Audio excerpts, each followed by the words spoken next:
దేవుని పరిశుద్ధమైన నామమునకు మహిమ గాక. వచ్చిన ప్రతి ఒక్కరు కూడా మన ప్రభువైన యేసుక్రీస్తు యొక్క ఉన్నతమైన నామంలో మీ అందరికీ నామమున తెలుసు. Praise lord.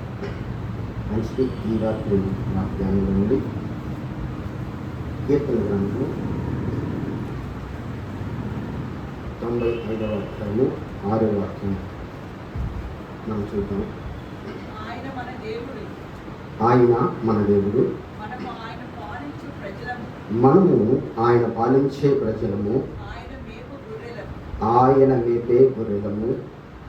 Praise lord. చిన్న ప్రార్థన చేసుకున్నాం.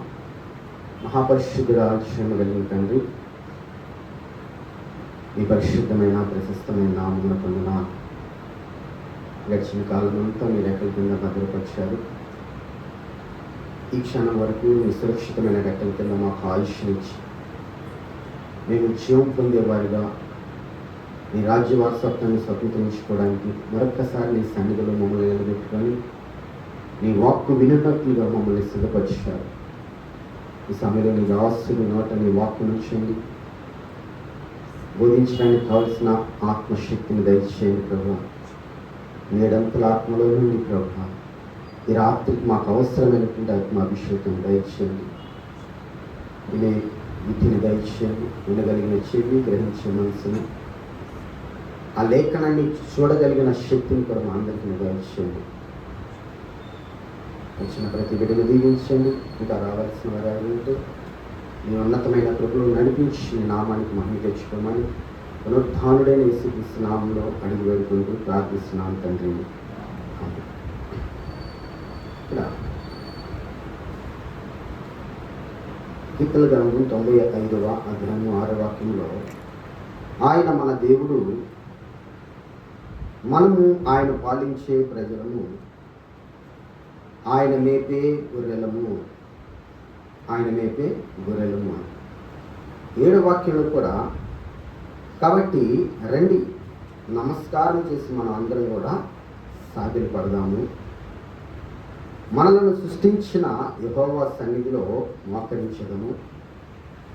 నేడు మీరు ఆయన మాటను అంగీకరించిన ఎడల ఎంత మేలు.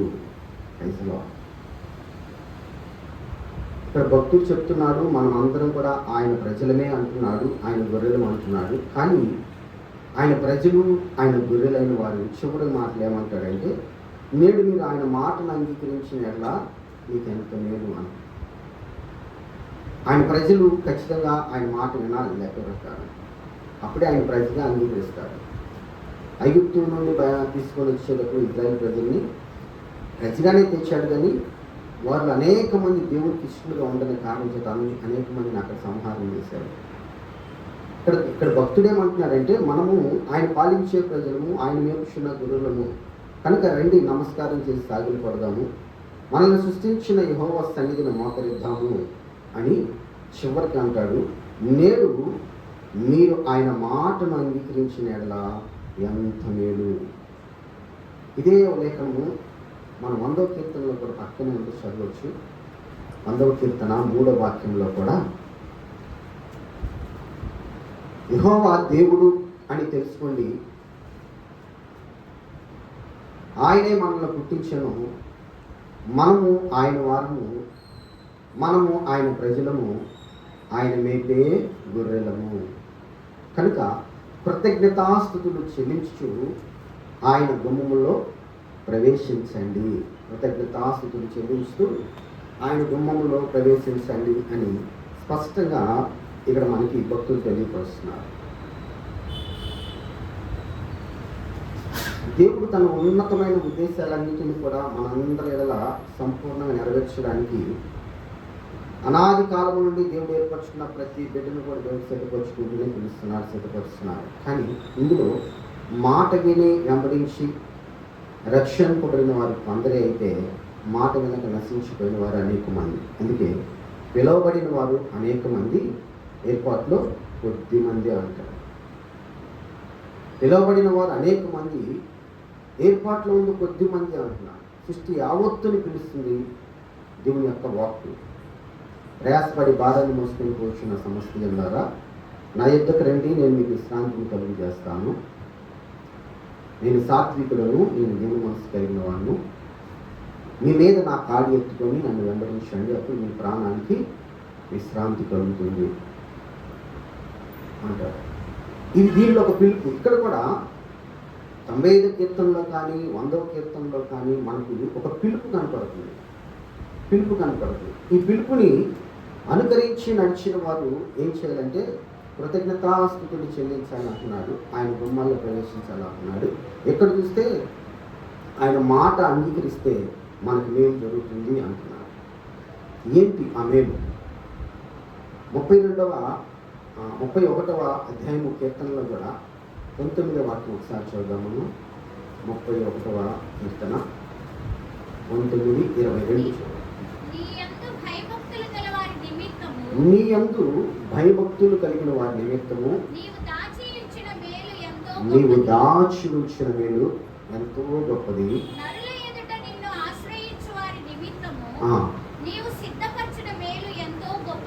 నరుల ఎదుట నిన్ను ఆశ్రయించిన వారి నిమిత్తము నీవు సిద్ధపరిచిన మేలు ఎంతో గొప్పది. మనుషుల కపటోపాయముల వారిని అంటకుండా నీ సన్నిధి చాటున వారిని దాచుచున్నావు. వాక్కలహము మాన్పి వారిని గుడారంలో దాచుచున్నావు. ఏంటి ఆయన మాట అంటే మనకు కలిగే మేలు అంటే ఇక్కడ చెప్తున్నాడు, మనుషుల యొక్క కపట ఉపాయములు అంటపోకుండా నీ సన్నిధి చాటున నీ ఎడల భయభక్తులు కలిగిన వారిని నువ్వు దాస్తావు. వాక్ కలహం అంటే వాక్కు ద్వారా కలిగేటువంటి కలహాలు మాన్పివేసి గుడారములలో నువ్వు దాచుచున్నావయ్యా. గుడారాల్లో ఎవరి గుడారం అంటే దేవుని యొక్క గుడారము. ఈ గుడారం ఇంకా మనం రోజుకి వెళ్తే ఎదురు పత్రికలో ఉంటుంది. 2వ తిమోతి పత్రిక 5వ అధ్యాయంలో కూడా, 2వ కొరింథీ పత్రిక 5వ అధ్యాయంలో కూడా ఉంటుంది గుడారం. ఈ గుడారం క్రీస్తే. ఈ క్రీస్తులోనికి మనల్ని అందరినీ తీసుకుని వెళ్ళి ఆయనలో దాచుకుంటున్నారు. ఎవరమని? ఆయన మేపే గొర్రెలమని. ఎవరమని అంటే ఆయన ప్రజలమని మనలందరూ కూడా ఆయనలో ఇముడ్చుకోవాలని దేవుడు కోరుకుంటున్నారు. ఆయనలో ఇముడ్చుకున్న వారందరూ కూడా, ఆయనలో ఐక్యమైన వారందరూ కూడా ఆయనతో పాటు పరలోక రాజ్యంలోకి ఈజీగా వెళ్తారు. లేకపోతే వెళ్ళలేరు అని ఖండితంగా చెప్తుంది లేఖనం. అయితే దేవుని వాక్కు ఈ విధంగా పిలుస్తున్నప్పుడు ఆ పిలుపుని అందుకొని కొంతమంది వెంబడిస్తున్నారు, కొంతమంది వెంబడించట్లేదు. అందుకని దేవుడు ఎహెజ్కేలు గ్రంథంలో 34వ అధ్యాయంలో ఇక్కడ క్లారిటీ ఇస్తున్నాడు.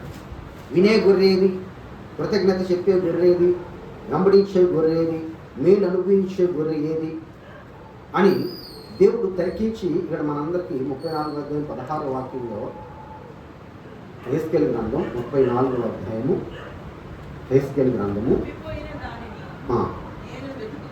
తప్పిపోయిన దానిగా ఉంటే నేను వెతుకుతా, తోలివేసిన గొర్రెగా ఉంటే మరలా తోలుకొని వస్తా, గాయపడిన దానికి కట్టును కడతా, ఒకవేళ దుర్బలముగా ఉన్న దానిని కూడా నేను బలపరుస్తాను.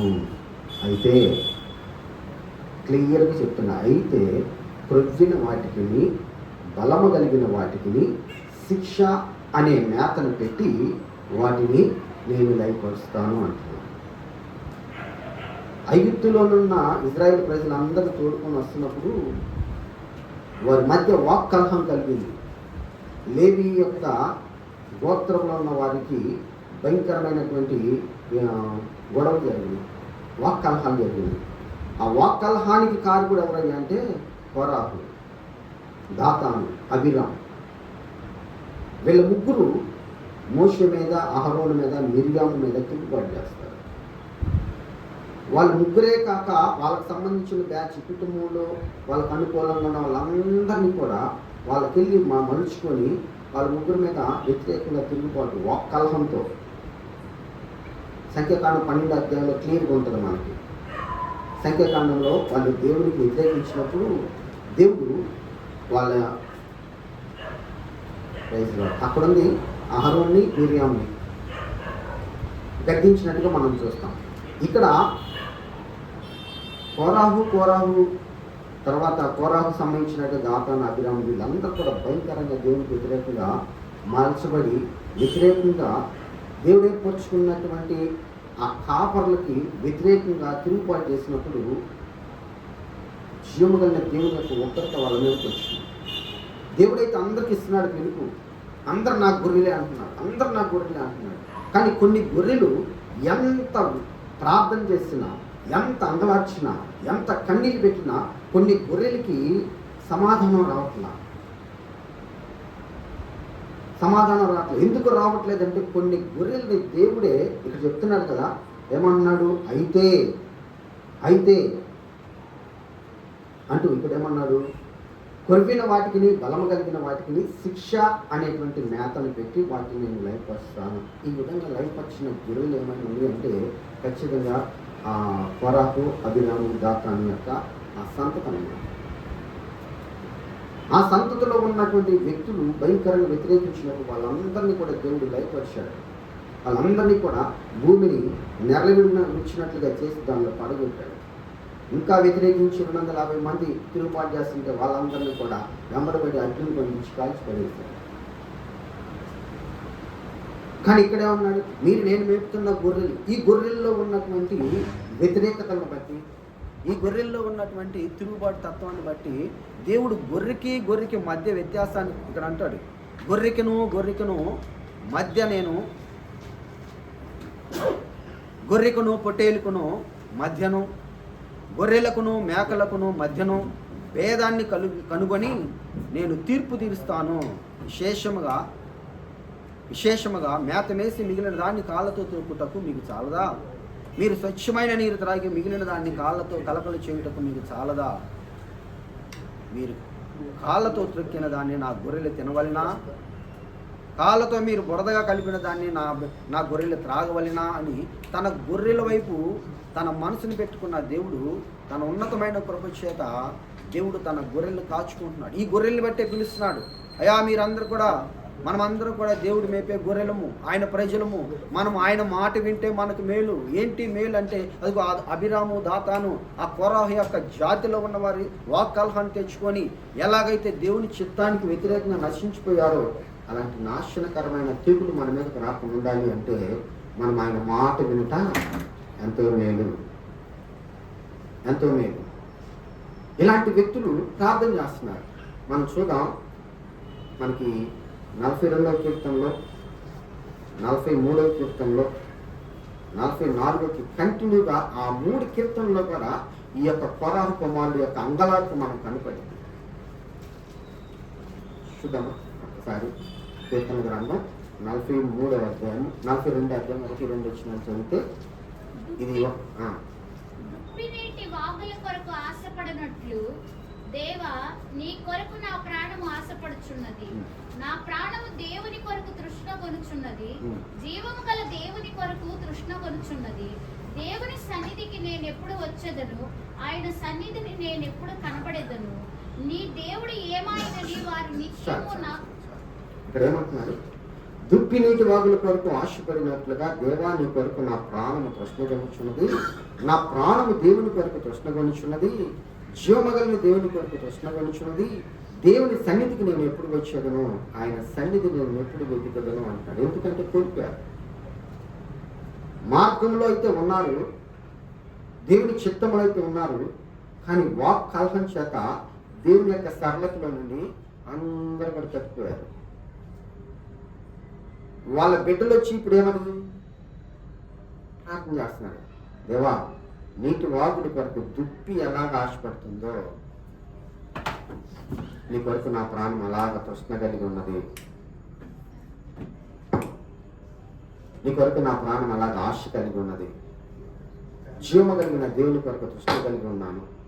ఎప్పుడు నీ సన్నిధికి నేను వస్తానయ్యా, ఎప్పుడు నన్ను నీ సన్నిధికి రాణిస్తావు, ఎప్పుడు నీ సన్నిధిలో నేను కనపడతాను. ఇంకా మనం లోతుకెళ్తే, ఇంకా ముందుకెళ్తే ఆయన అంటాడు, నీ సన్నిధిలో ఒక్క దినము గడుపుట 1000 దినాల కంటే శ్రేష్టం కదా.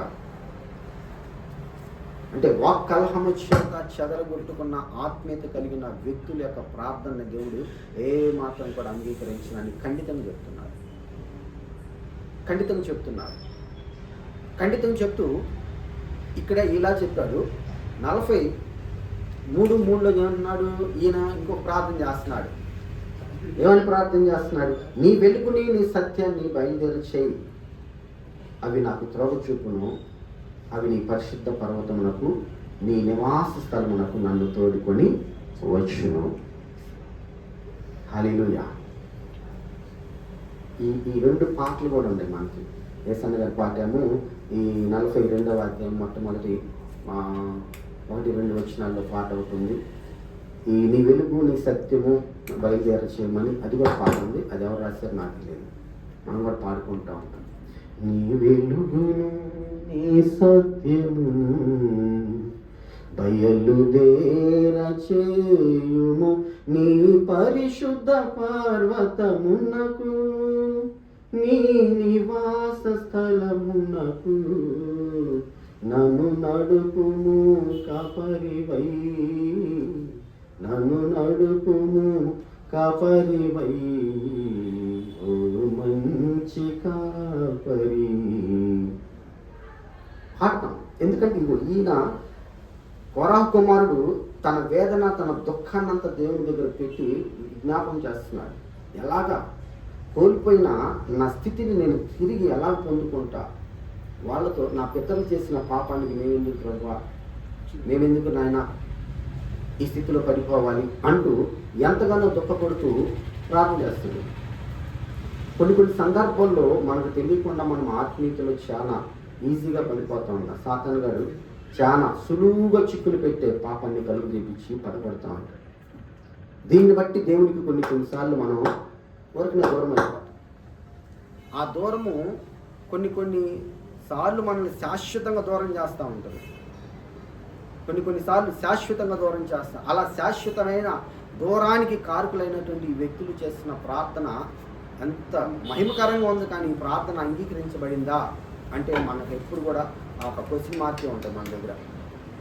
అంగీకరించబడిందా, అంగీకరించబడలేదా, అంగీకరించబడిందా అంటే మనకు అర్థం కాదు. కనుకనే ఇదే వ్యక్తి ఇక 44వ అధ్యాయంలో కూడా ప్రార్థన చేస్తున్నాడు. 44వ అధ్యాయము 23వ వాక్యంలో ప్రార్థన చేస్తున్నాడు. ప్రభువా మేల్కొనుము, నీవేళ నిద్రించుచున్నావు, లెమ్ము, నిత్యము మమ్మను విడనాడకుము.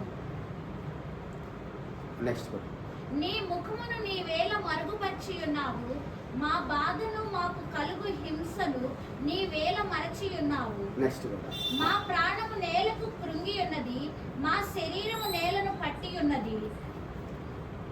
నెక్స్ట్ మా సహాయమునకు లెమ్ము, నీ కృపను బట్టి మమ్మను నీ కృపను బట్టి, మమ్మల్ని బట్టి కాదు, మా నీతి భక్తిని బట్టి కాదు నాయన, నీ కృపను బట్టి ఒక్కసారి మాకు మమ్మల్ని జ్ఞాపకం చేసుకొని మమ్మల్ని విమోచించు తండ్రి, విమోచించు తండ్రి. నీ కృపను బట్టే. ఎందుకంటే నా పితరులు చేసిన పాప దోషాన్ని బట్టి ఇలా నేను శాపాన్ని అనుభవిస్తున్నాను. కనుక ఈ శాపము నుండి నేను విడుదల పొందాలి. ఈ భయంకరమైనటువంటి దుర్గతి నుండి నాకు విడుదల కలగాలి. నీ సన్నిధి అనుభవించట్లా, మందిరాలు అనుభవిస్తున్నారు. కానీ దేవుని సన్నిధిని అనుభవించలేని వాళ్ళు చాలా మంది ఉన్నారు. మందిరాన్ని అయితే అనుభవిస్తాం, కానీ సన్నిధి అనుభవించాలంటే ఖచ్చితమైనటువంటి ప్రార్థన మనం కలిగి ఉండాలి. సన్నిధి అనుభవించాలంటే ఆ ప్రత్యక్షతని మనం చూడాలంటే ఖచ్చితంగా దేవుని యొక్క సన్నిధిని మనము పొంది ఉండాలి. మీకా కాలానికి వచ్చేలోపు దేవుని యొక్క ప్రత్యక్షత దూరం అయిపోయింది. ఇజ్రాయెల్ ప్రజలకు బాగా దూరం అయిపోయిన తర్వాత వాళ్ళు ఇష్టానుసారమైన పాపం చేస్తున్నారు, ఇష్టానుసారంగా వ్యతిరేకంగా ఉంటున్నారు, తిరుగుబాటు చేస్తున్నారు. దేవుని చిత్తాన్ని అంతటిని మర్చిపోయారు, ఆజ్ఞలను మర్చిపోయారు. ఆయన ఇచ్చినట్టు ధర్మశాస్త్రాన్ని శాంతం పక్కన పెట్టేశారు. వాళ్ళు ఇష్టానుసారమైన పాపం చేస్తూ తిరుగుబాటు చేస్తూ ఉన్న కాలంలో దేవుడు మేకాన్ని పంపించి వాళ్ళందరినీ సమకూర్చి నేను వాళ్ళతో మాట్లాడాలి అనుకొని చెప్పినప్పుడు, ఆయన సమకూర్చినప్పుడు ఆయన అంటాడు, ఇదిగో వెళ్ళి భూమికి స్థిరంగా పునాదులు వేయబడినటువంటి పర్వతాలను సాక్షులుగా తీసుకురా, నేను నా ప్రజలతో వ్యాజ్యం ఆడాలి అనుకుంటున్నాను అన్నాడు. అందరినీ సిద్ధపరిచిన తర్వాత ఆయన వెళ్ళిన తర్వాత వాళ్ళతో వ్యాజ్యం ఆడదంటే వాళ్ళు అంటారు, ఇప్పుడు మేమేం చేయాలయ్యా, ఇప్పుడు మేమేం చేయాలి, నీ ప్రత్యక్షత వరకు మేమేం చేయాలి? నీ దర్శనం కొరకు మేమేం చేయాలి? మమ్మల్ని ఏమేమంటావు? ఏడాది పోటీలనా, వేల కొలది దూడలనా, లేకపోతే నా గర్భఫలంలో జ్యేష్ఠత్వపు హక్కు కలిగిన బిడ్డనియమంటావా, వేల కొలది పొట్టేలనియమంటావా అంటూ రోదన చేస్తున్నారు. వాళ్ళు కూడా ప్రత్యక్షతను పోగొట్టుకున్నారు. ప్రత్యక్షత ఎప్పుడైతే పోయిందో ఆ మనుషుల యొక్క ప్రార్థన ఎంత చేసినా కానీ మళ్ళీ తిరిగి పొందుకోవడానికి కష్టం. అందుకే ఎవ్రీ పత్రికలో కూడా మనం చూస్తాం, ఒకసారి వెలిగించబడి ఆత్మ సంబంధమైన వరాలను రుచి చూచి పరిశుద్ధ ఆత్మని రాబో యొక్క శక్తుల యొక్క ప్రభావాన్ని రుచి చూసి దాని నుండి తొలగిపోయిన వాడు మరలా తిరిగి వెలిగించబడటం అసాధ్యం. ఎందుకంటే వాడు బాహాటంగా దేవుణ్ణి అవమానపరుస్తున్నాడు. అవును, వీళ్ళు కూడా ధర్మశాస్త్రాన్ని అనుసరించండి అయ్యా, ఆ ప్రకారం నడుచుకోండి అయ్యా అంటే లోకానుసరమైన పరిస్థితుల్లో పడి తప్పిపోయారు. ఈ తప్పిపోయిన కారణం చేత ఇప్పుడు దేవుడు తీర్పు రంగాలు ఇప్పుడేమంటున్నారు? మమ్మల్ని ఏం చేయమంటావు? నీ దర్శనం ఎట్లా పొందుకోవాలి? ఏమిచ్చి నిన్ను రక్షిస్తాం, ఏమిచ్చి నిన్ను సంతోషపెడతాం? దూడల్ని ఇమ్మంటావా, పొట్టేళ్ళు ఇమ్మంటావా, వేలాది నదులంతా ఇస్తారు తైలాన్ని ఇమ్మంటావా, లేకపోతే నా జ్యేష్ఠత్వపు కుమారుని ఇమ్మంటావా అని అడిగి దేవుని దగ్గర బలంగా ప్రార్థన చేస్తే దేవుడు ఒకటే ఇచ్చాడు సమాధానం. మీరే నాకు ఇవ్వద్దు, నేను అడిగేది ఏంటంటే న్యాయంగా నడుచుకో, కనికరాన్ని ప్రేమించు, దీన మనసు కలిగి నీ దేవుని ఎదుట నువ్వు ప్రవర్తించు. ఈ మూడు జీవగల దేవుని యొక్క చిత్తంలో చేయాల్సింది. కానీ వీటిని మర్చిపోయారు వీళ్ళు. వీటిని విడిచిపెట్టి లోకానుసరమైనటువంటి స్థితుల్లో వెళ్ళి ఇప్పుడు దేవుని యొక్క దర్శనం పోయిన తర్వాత, ప్రత్యక్షత పోయిన తర్వాత మళ్ళీ ప్రార్థన చేస్తున్నారు.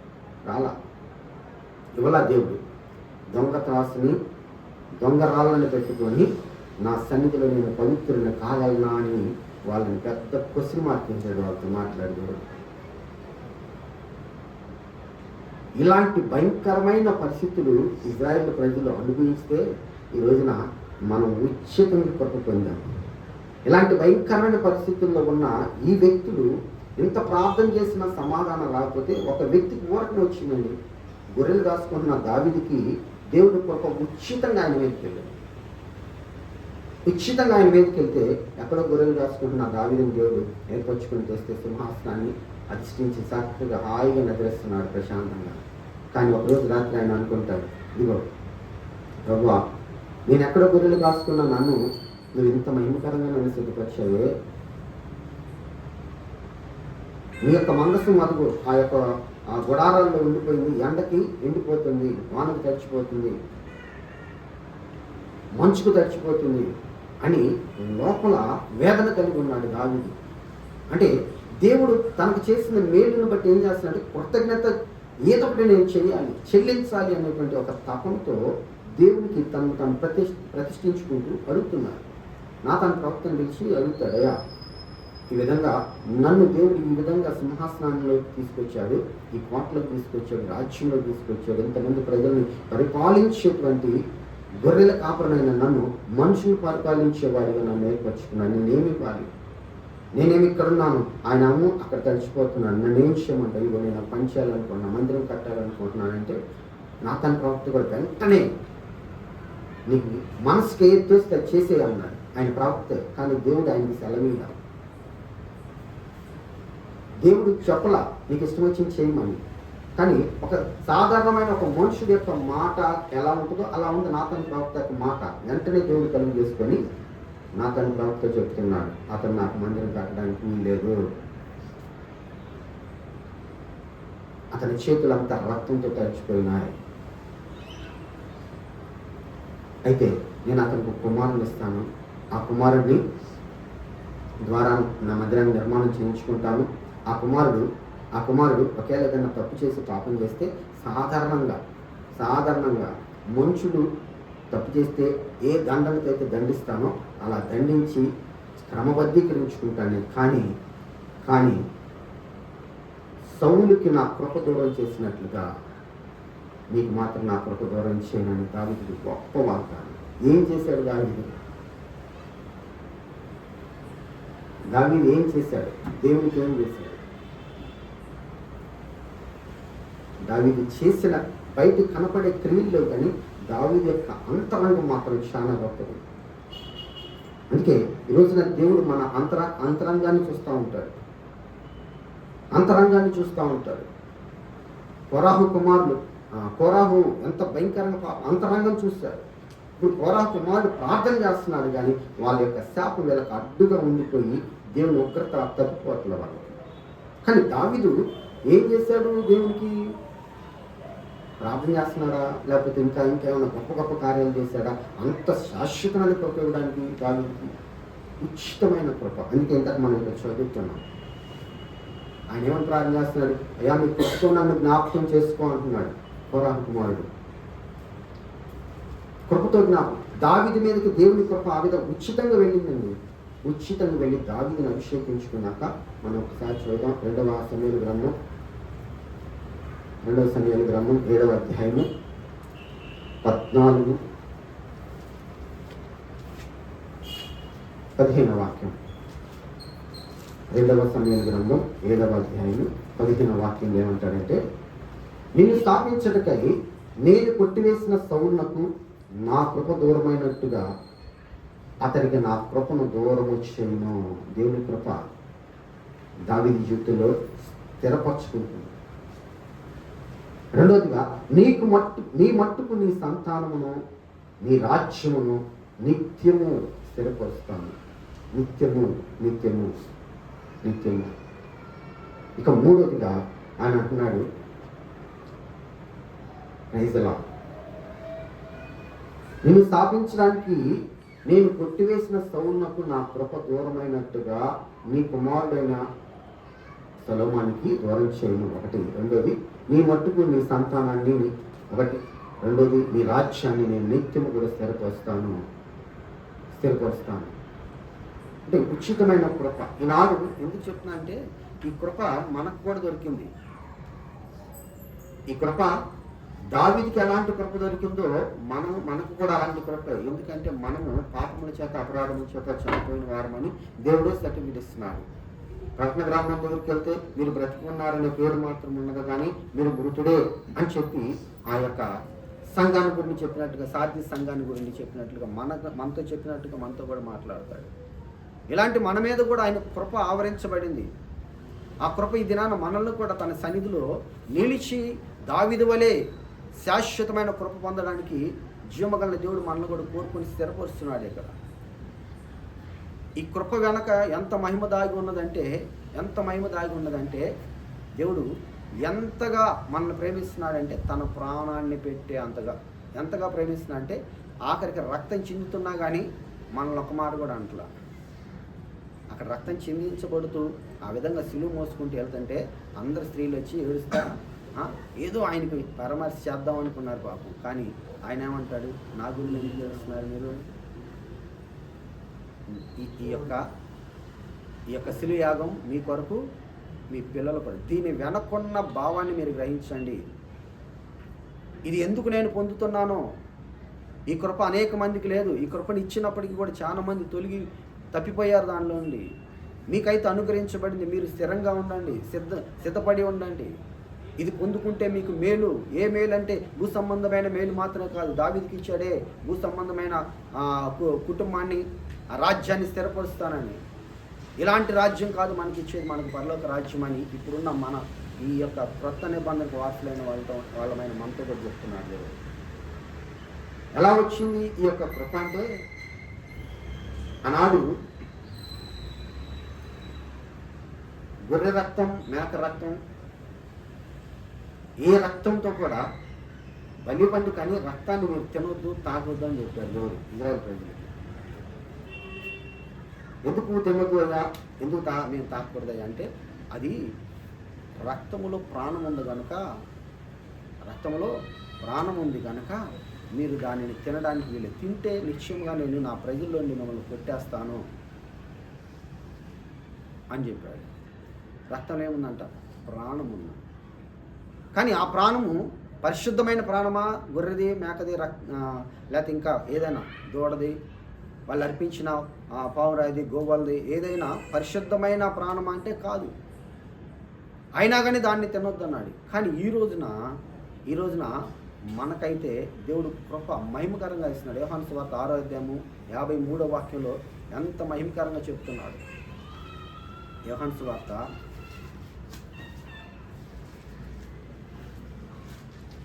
6వ అధ్యాయము 53వ వాక్యం నుండి 57వ వాక్యం వరకు ఆయన కొన్ని మాటలను ప్రత్యేకంగా మనకు చెప్తా ఉంటాడు. కావున యేసు ఇట్లనెను, ఆ. మీరు మనుష్య కుమారుని శరీరము తిని ఆయన రక్తము త్రాగితేనే కాని మీలో మీరు జీవము గలవారు కారు. నా శరీరము తిని నా రక్తము త్రాగువాడే నిత్య జీవము గలవాడు. అంత్య దినమున నేను వానిని లేపుదును. నా శరీరము నిజమైన ఆహారమును, నా రక్తము నిజమైన పానమునై ఉన్నది. నా శరీరము తిని నా రక్తము త్రాగువాడు నాయందును నేను వానియందును నిలిచియుందుము. జీవము గల తండ్రి నన్ను పంపిన గనుక నేను తండ్రి మూలముగా జీవించుచున్నట్టే నన్ను తినువాడును నా మూలముగా జీవించును. ఇక్కడ కొన్ని మాటలు చెప్తున్నాడు. ఒకటి ఏం చెప్తున్నాడంటే, మీరు మనిషి కుమారుని యొక్క శరీరాన్ని తిని రక్తం త్రాగితే మీలో మీరు జీవం కలిగిన వారు ఉంటారు. మరి అక్కడేమో ఏ గొర్రె మేక రక్తం తాగొద్దు అన్నాడు, తినొద్దు అన్నాడు వాడు. ఎందుకంటే అందులో అది ప్రాణం కలిగినప్పటికీ కూడా దానిలో పరిశుద్ధత లేదు. ఈరోజు మనమందరం కూడా పాపముల చేత అపరాధముల చేత ఆల్రెడీ చచ్చిపోయాం దేవుని దృష్టిలో. ఈ చచ్చిన వాడికి ప్రాణం లేదు. ప్రాణం లేని వాడికి ఆ జీవము కలిగిన రక్తములో ఉన్న ప్రాణాన్ని ఇచ్చి మనల్ని బ్రతికిస్తున్నాడు. ఇది కృప. దావీదు మీదకి ఎలాంటి కృప వెళ్ళిందో యాజకుడికి అదే కృప మనకి వస్తుంది. అందుకని ఆయన ప్రజలంగా ఉన్నాం కనుక, ఆయన మేపే గొర్రెలుగా ఉన్నాం కనుక ఖచ్చితంగా ఆయన మాట వినాలి. మనం ఆయన వాక్యానుసారంగా మనం బ్రతకాలి.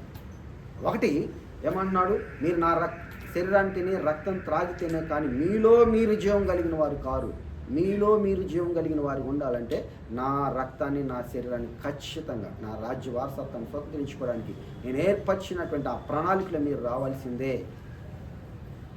రెండో మాట నా శరీరం తిని రక్తం త్రాగువాడే నిత్య జీవం కలిగిన వాడు, లేకపోతే లేదు. నా రక్తం తాకపోయినా, నా శరీరాన్ని భుజించకపోయినా, ఆ ప్రణాళికలోకి మీరు రాకపోయినా, ఆ చిత్తంలోనికి మీరు రాకపోయినా మీరు నిత్య జీవం కలిగిన వారు కారు అంటున్నాడు. ఈ మాట అంటే ఇక్కడున్న కొంతమంది యూదులు అప్పుడు దాకా ఒక 70 మంది శిష్యులు దేవుడు ఏర్పరచుకున్నాడు.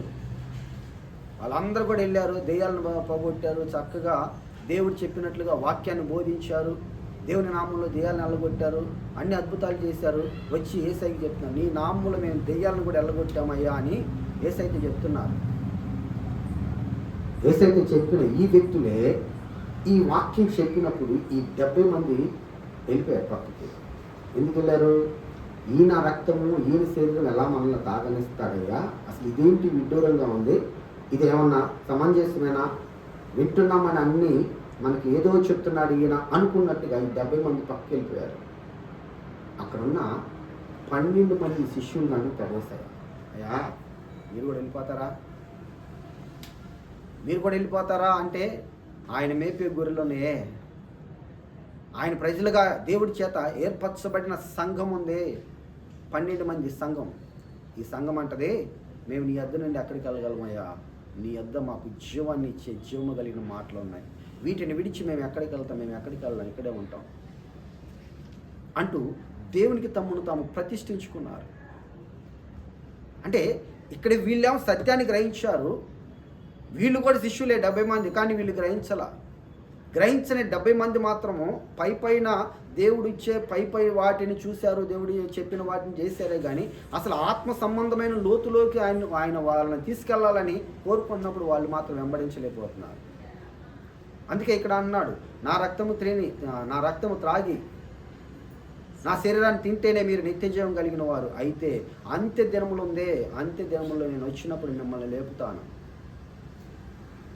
అంత్య దినముల్లో మనం లేపబడాలి అంటే ఆ అనుభవాల్లో మనం ఖచ్చితంగా ఉండాలి. అంటే ఇక్కడ అందరికి రక్త మాంసాల అనుభవం ఉంది కదా అని మీరు నన్ను అడగచ్చు, కానీ తాగి తినే అనుభవం ఉంటే ఉండొచ్చు, నేను కాదంట్లా. కానీ ఇంకా ఏదో కోరుకుంటున్నాడు దేవుడు. తిని తాగడానికి యోగ్యులు ఇవ్వటం మాత్రమే కాదు, ఇంకా ఏదో ఇందాక మోసి గారు ప్రార్థన చేస్తూ ఉన్నారు, కృపని ఎవరైనా పోగొట్టుకున్నారేమో. పోగొట్టుకున్న వారి యొక్క జీవితాల్లోకి కృప మరలా ఆవరించబడినట్లుగా సిద్ధపరచని ప్రార్థన చేస్తున్నాడు కదా. రక్త మాంసాల్లో మనం పాల్పొంపులు పొందితే ఉండొచ్చు, కానీ సన్నిధి యొక్క మహిమను మనం కోల్పోయిన వారికి ఉంటే తిరిగి పొందుకోవడానికి దేవుడు పిలుస్తున్నాడు, మరలా సిద్ధపరుస్తున్నాడు. ఆ ఆత్మ సంబంధమైన దానిలో పిలుస్తున్నాడు. ఈ వీళ్ళు మాత్రం 70 మంది మాత్రం గ్రహించలా, తినటానికి రావట్లా, తాగడానికి రావట్లా, వెంబడించడానికి రావట్లా, వెళ్ళిపోయారు. కానీ దేవుడు వాళ్ళను ఉద్దేశించి మరలా చెప్తున్నాడు. 3వ మాటకు ఏమంటున్నాడు? నేను మిమ్మల్ని అంత్యదినములో లేపుతానయ్యా. నా రక్తం మీలో ఉన్నప్పుడు, నా శరీరం మీలో ఉన్నప్పుడు, మీరు పాపం విషయంలో మీరు మృతులు కావురు. ఖచ్చితంగా నా రక్తం మిమ్మల్ని కడిగింది కనుక మీరు పరిశుద్ధులు, నా వలే పరిశుద్ధులు, నా వలే నిర్దోషులు. ఎందుకంటే నా రక్తము నా శరీరం మిమ్మల్ని మొత్తంగా ప్రక్షాళన చేసి పరిశుద్ధపరిచింది కనుక నాతో పాటు మీరు నా తండ్రి రాజ్యాన్ని స్వతంత్రించుకోవడానికి యోగ్యులుగా ఉంటారు. అలాంటి వారినైనా మిమ్మల్ని భూమి మీద నేను నా తండ్రి మహిమతో, నా దూతలతో నేను భూమి మీదకి వచ్చినప్పుడు ఖచ్చితంగా మిమ్మల్ని అందరినీ లేపి చక్కగా నా రాజ్యానికి నేను తీసుకుని వెళ్ళిపోతాను అంటున్నాడు. ఇంకా అక్కడ అంటాడు,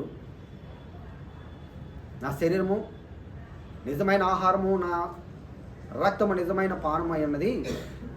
నా శరీరం తిని నా రక్తం త్రాగువాడు నా యందును, నేను వాని యందును నిలిచి ఉంటాము. రక్తం మనలోకి వచ్చినప్పుడు ఏం చేస్తుందంటే అది మనలో ఉన్న ప్రతి మాలిన్యాన్ని, ప్రతి విధమైనటువంటి మనం గ్రహించలేకుండా ఏ విషయాల్లో మనం పడిపోతుందో వాటన్నిటిని బాగు చేస్తుంది. అయితే అది తీసుకున్నప్పుడు మనం ఈ ఇందా కోరా కుమారుడు ప్రార్థన చేస్తున్నాడే, నీ యొక్క వెలుగుని, నీ సత్యాన్ని బయలుదేర చేయి ప్రభువా. ఆ 2 లేకపోతే నేను వ్యర్థున్నవుతా. ఆ 2 నాకు వస్తే నీ పరిశుద్ధమైన పర్వతం యొద్దకును, నువ్వు నివసించే స్థలం యొద్దకును నీ వెలుగు, నీ సత్యము నన్ను నడిపిస్తాయి. అవి లేక నా పితరులు నశించిపోయారు. ఇప్పుడు మేము కూడా అలాంటి స్థితిలోనే ఉన్నాం, విడుదల దయచేయి అంటూ అంగలాడుస్తున్నాడు. యాసిగా మనము కూడా తీసుకుంటున్నాము, కానీ తీసుకున్న దాని యొక్క పరిశుద్ధతను మనం అనుభవించలేని పరిస్థితుల్లో ఎక్కడైనా ఉంటే సరి చేసుకోవడం అంటే ఈ రాత్రి దేవుడు మనతో చెప్తున్నాడు. నా యందు మీరును మీ అందు నేను కలిసి ఉంటాం, ఏకమై ఉంటాం. ఇక్కడ మనం ఏదన్నా వేరే దేశం వెళ్ళాం అనుకోండి, ఆ దేశం మనకు తెలీదు, గైడ్ ఉంటాడు, ఆయన వెంబడిస్తే అక్కడున్న పరిస్థితులన్నీ మనకు అర్థమవుతాయి. ఆయన వెళ్తేనే ఆ స్థలానికి మనం తీసుకొని వెళ్తాడు. ఆయన లేకుండా మనం వెళ్ళగలమా అంటే వెళ్ళలేం. యాసిడ్గా ఈయన కూడా నిత్యత్వానికి గైడ్ లాంటి వాడు. గైడ్ కాదు కానీ మనం వెళ్ళడానికి అసలు ఒక అర్హత, అసలు శాశ్వతమైన జీవం మంద అక్కడే ఉంది అంటుంది లేఖనం. అక్కడికి వెళ్ళాలంటే ఖచ్చితంగా ఆయన రక్తము మనలో పనిచేస్తూ ఆయన పరిశుద్ధత మనకి ఇవ్వాలి. ఆ పరిశుద్ధత కొరకు మనం కూడా ఎక్కువగా దాన్ని పొందుకోవడానికి మనం సిద్ధపరచుకోవాలన్నాడు. అందుకే ఇక్కడ క్లియర్గా మళ్ళీ చెప్తున్నాడు ఇంకొక మాట, జీవము కలిగిన తండ్రి నన్ను పంపాడు కనుక నేను తండ్రి మూలంగా జీవించున్నట్లుగానే మీరు కూడా నా మూలంగా జీవం కలిగిన వారిగా ఉంటారు, జీవిస్తారు. మీరు కూడా నా వలనే జీవిస్తారు. నేను లేకుండా మీకు జీవము లేదు. ఇదే పరలోకం నుండి దిగి వచ్చిన జీవాహారము. పితరులు మన్నాని తిని చనిపోయినట్టుగా కాదయ్యా, ఇది ఈ ఆహారం తినేవాడు ఎల్లప్పుడూ కూడా జీవిస్తాడని మీతో నేను నిశ్చయంగా చెప్తున్నాను. ఖండితంగా చెప్తున్నాను. అందుకే ఈ మాటలను బట్టి ఇదే యోహాను సువార్తలో దేవుడు 10వ అధ్యాయంలో అంటాడు, 27వ వాక్యంలో అంటాడు, నా గొర్రెలైతే నా స్వరం వింటాయి, అవి నన్ను వెంబడిస్తాయి, అప్పుడు నేను వాటిని ఎరిగి ఉంటా. నేను ఎరిగి ఉన్న గొర్రెకు మాత్రమే నేను నిత్య జీవాన్ని ఇస్తాను. అవి నా గొర్రెలు కనుక నా చేతిలో నుండి ఎవ్వడు కూడా వాటిని దొంగిలించలేడు. నాకంటే శక్తిమంతుడు నా తండ్రి కనుక నా తండ్రి చేతిలో నుండి కూడా ఆ గొర్రెల్ని ఎవరు కూడా దొంగిలించని గొర్రెగా మనం ఆయన చేతిలో ఉండడానికే ఈ రాత్రి మనం ఆయన మేపే గొర్రెలముగా ఉన్నాము కనుక రండి ఆయన సన్నిధిలో మనం సాగిలు పడదాము, కృతజ్ఞతాస్తుతులు చెల్లించి ఆయనకి మనం అర్పించుకుందామని పిలుపు వస్తుంది మన దగ్గరికి, దేవుని పిలుపు. ఆ పిలుపుని ఎవరైతే లక్ష్య పెడతారో ఎవరైతే ఆ పిలుపు లోపడతారో వారికి ఖచ్చితంగా నిత్యత్వానికి వారసులని ఖచ్చితంగా వాక్యం చెప్తుంది. రోమపత్రిక 6వ అధ్యాయము 16వ వాక్యం మనం చూస్తే, రోమపత్రిక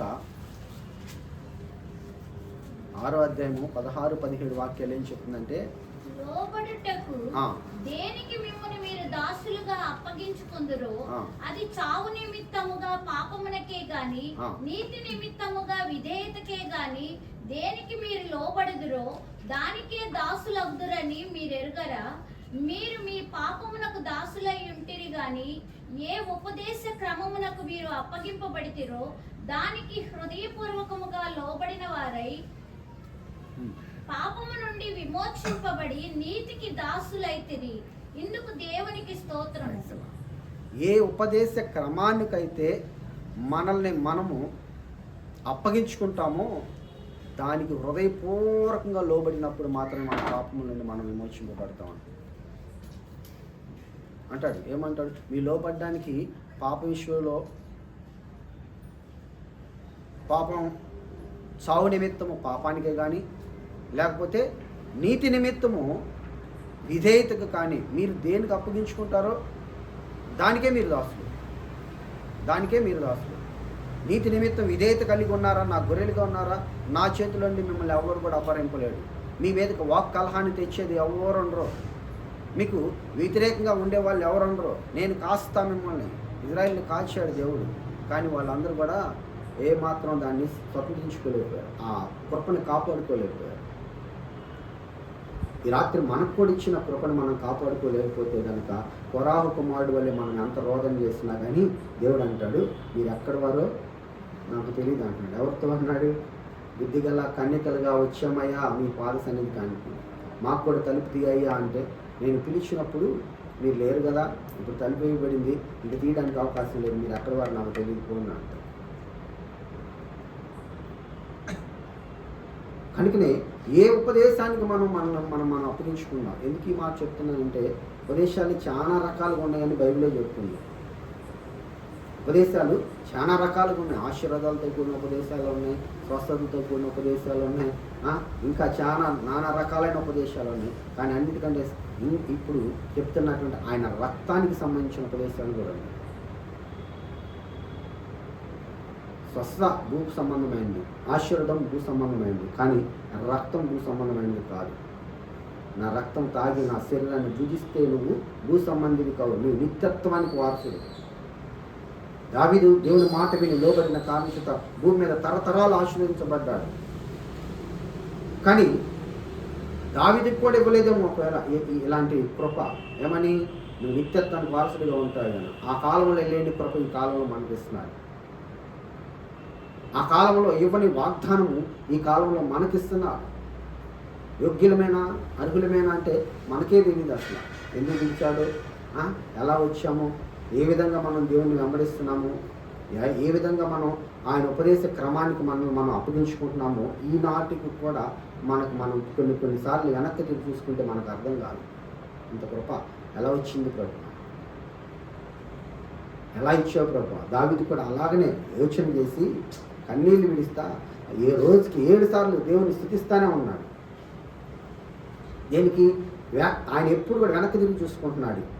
గొర్రెల కాపరిని ఈ సమయంలో ఈ ఎండకి, అప్పుడు పలానప్పుడు నేను గొర్రెలు కాస్తుండగా ఈ ఎండకు తట్టుకోలేక ఆ చెట్టు కింద ఉండేవాడిని. ఇప్పుడు దేవుడు నన్ను ఇంత భయంకరమైన కృపలో నిలబెట్టాడు. ఈ మంచుకి చలికి అల్లాడిపోయేవాడిని, ఇప్పుడు నన్ను మహిమకరంగా దాచాడు.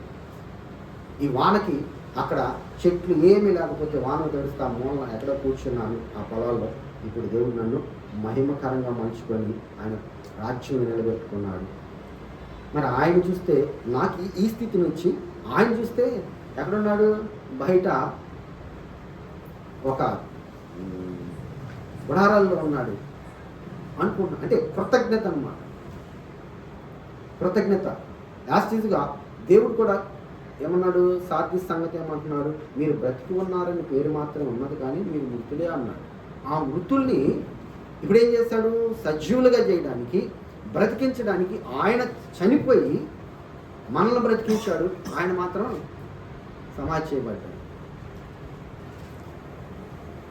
ఆయన రక్తం మనలోకి పంపించి మన దోషాలన్నిటిని కడిగి మనల్ని అంత్యదినంలో మనం అందరం కూడా లేపబడే పరిశుద్ధులుగా మనల్ని చేస్తున్నాడు.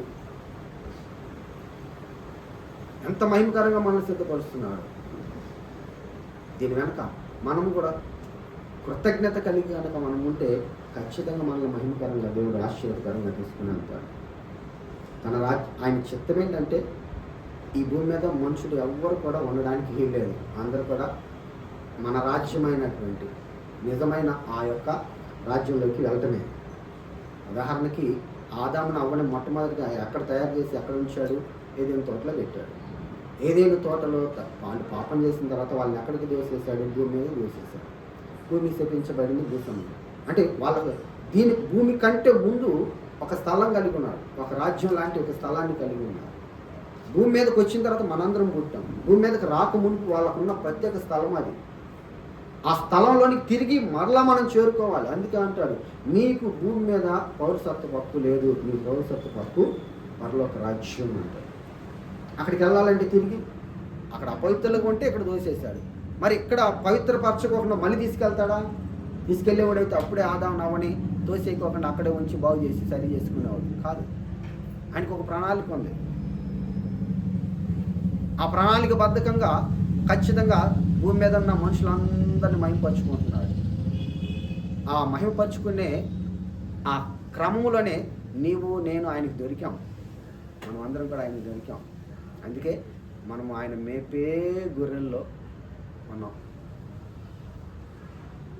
ఆయన పాలించే ప్రభుత్వంలో మనం ఉన్నాం.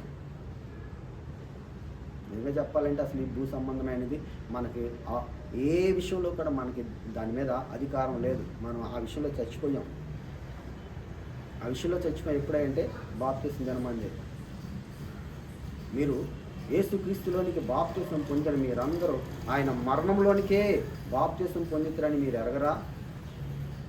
ఆయన మరణ సాదృశ్యమందు మీరు ఐక్యం కలిగిన వారిగా ఉంటే ఆయన పునరుద్ధానమందు కూడా మీరు ఐక్యం కలిగిన వారిగా ఉంటారు.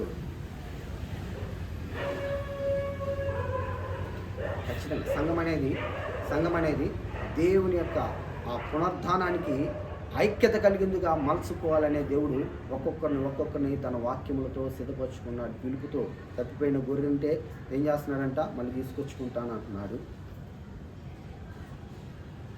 తోలివేను బడిన గొర్రెగా ఉంటే మళ్ళీ దాన్ని తిరిగి తెచ్చుకుంటాను అంటున్నాడు.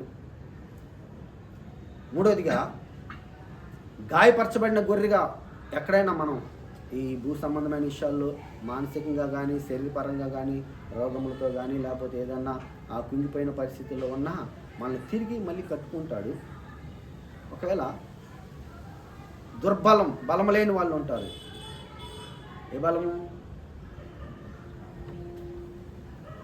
ఆ బలం లేని వాళ్ళని కూడా దేవుడు బలపరుచుకొని తన బిడ్డగా అంగీకరిస్తాడు. కానీ సంగమా, గొర్రెకి పొట్టేలుకి, గొర్రెకి మేకపోతుకి వ్యత్యాసాన్ని కనుగొనగలిగిన దేవుడు వాటి మధ్య వ్యత్యాసాన్ని కనుగొంటే కనుక వ్యతిరేకించిన ఆ గొర్రెలను కానీ ఆ మేకలను కానీ, గొర్రెలేమి తిరుగుబాటు చేయవు కానీ మేకలే తిరుగుబాటు చేస్తాయి. గొర్రెలు ఎప్పుడు కూడా చక్కగా లోబడి ఉంటాయి. ఏవి తిరుగుబాటు చేస్తాయి అంటే పొట్టేళ్ళు తిరుగుబాటు చేస్తాయి. అందుకని ఏమన్నాడు? నా శిక్ష అనే దండనతో, నా శిక్ష అనే మేతను పెట్టి వాళ్ళని లయపరుస్తాను అన్నాడు. ఆ లయపరిచిన వాళ్ళే ఆ కోరాహు కుటుంబంలో ఉన్న వ్యక్తులు. కానీ వాళ్ళు వేడుకుంటున్నారు. అయినా కానీ వాళ్ళకు సమాధానం ఇచ్చాను అన్నట్టుగా మనం బైబిల్ ఎక్కడ కనపడదు. వాళ్ళు చేసిన ప్రార్థనే కనపడింది కానీ తిరిగి వాళ్ళని కూడా నేను సమకూరుస్తున్నానని కనపడదు. కానీ ఒకసారి చెప్పాడు దేవుడు, ఐగుప్తుల్ని నా రెండో రాజ్యం చేసుకుంటానన్నాడు. ఆ విధానంలో ఒకవేళ దేవుడు కనికరిస్తే వాళ్ళు కూడా ఖచ్చితంగా కనికరిస్తారు. అంటే ఒక్కళ్ళు కూడా నశించిపోవడం ఆయనకి ఇష్టం లేదుగా. సర్వమానవాళి పాపం అందరి కొరకు కూడా ఆయన రక్తం చెందించాడు కనుక వాళ్ళకు కూడా ఖచ్చితమైనటువంటి విమోచన ఉంటుంది అని మనం నమ్మాలి. అదేవిధంగా ఈరోజు మనకు కూడా విమోచన ఉందని మనం దేవునికి కృతజ్ఞత చెల్లించేవాళ్ళుగా మనం ఉండాలి. అందుకే రాత్రి అంటున్నాడు, మీరు లోబడడానికి దేనికి మిమ్మల్ని మీరు అప్పగించుకుంటున్నారో అది పాపము నిమిత్తము చావుకైనా సరే, నీతి నిమిత్తం విధేయతకైనా సరే దేనికి మిమ్మల్ని మీరు అప్పగించుకుంటారో మీరు దానికే దాసులై ఉంటారు, దానికి దాసులై ఉంటారు. అయితే ఇప్పుడు ఏమైంది, మీకు అనుగ్రహించబడిన ఉపదేశ క్రమాన్ని బట్టి ఆ ఉపదేశాన్ని అంగీకరించిన మీరు ఇప్పుడేమయ్యారంటే పాపాన్ని విడిచిపెట్టి నీతికి దాసులయ్యారు. కారణం చేత దేవునికి స్తోత్రం కలుగుతుంది. మనల్ని బట్టి దేవునికి స్తోత్రం చేయగలిగిన శక్తి మనకే ఇచ్చాడు దేవుడు. దాన్ని మనం కాపాడుకోగలిగితే మహిమకరంగా దేవుని రాజ్యాన్ని స్వప్నం చేసుకుంటాం. అటు కృపదేవుడు మనకు అనుగ్రహించునుగాక. చిన్న ప్రార్థన చేసుకున్నాం. మహాపరిశుద్ధుడా, జీవము కలిగిన తండ్రి, మీ పరిశుద్ధమైన మీ ప్రశస్తమైన నామం పొందాలి. రాత్రికాల సమయం ముందు నీ ఉన్నతమైన కృపలో నువ్వు ఏర్పరచుకున్నటువంటి ఒక స్థలములో నాయన మీ పిలుపునందుకొని నువ్వు సిద్ధపరచుకున్న గొర్రెలతో మీరు మాట్లాడుకున్నారు నాయన. నా గొర్రెలైతే నా స్వరం వింటారు, అవి నన్ను వెంబడిస్తాయి, వాటిని నేను ఎరిగి ఉంటాను, వాటికి నేను నిత్య జీవాన్ని ఇస్తాను అంటున్నావు. ఈ రోజున నిన్ను వెంబడించే గొర్రెగా ప్రతి ఒక్కరూ కూడా ఉండాలని మీరు సెలవిస్తున్నారు. ఒకవేళ ఈ రాత్రి అయా బలహీనమైన వారిగా ఉన్నామా, బలపరచండి తండ్రి. గాయపరచబడిన వారిగా ఉన్నామా, మా గాయాలు కట్టండి తండ్రి. తోలివేయబడిన వారిగా ఉన్నామా, మళ్ళీ మమ్మల్ని సమకూర్చండి నీ యొక్క చిత్తములో.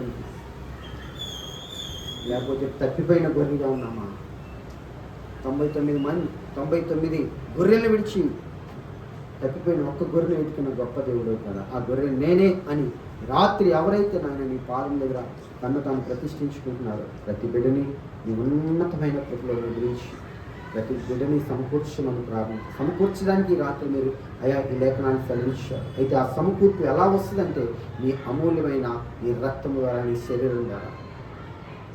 అవి కూడా ప్రభువా, అవి తీసుకొని కూడా ఈనాడు చాలామంది అయా నీకు దూరంగా ఉంటున్నారు, నీ సన్నిధి అనుభవించలేని పరిస్థితిలో ఉన్నారు. కానీ మాకైతే ఉదయకాలము నీ సన్నిధిలో, రాత్రి కాలము నీ సన్నిధిలో నాకండి గడిపి నీ చిత్తాన్ని తెలుసుకొని జీవించగలిగిన భాగ్యాన్ని మాకు ఇచ్చారు. ఈ రాత్రి మమ్మల్ని మేము నీతికి దాసులగినట్లుగా నాకు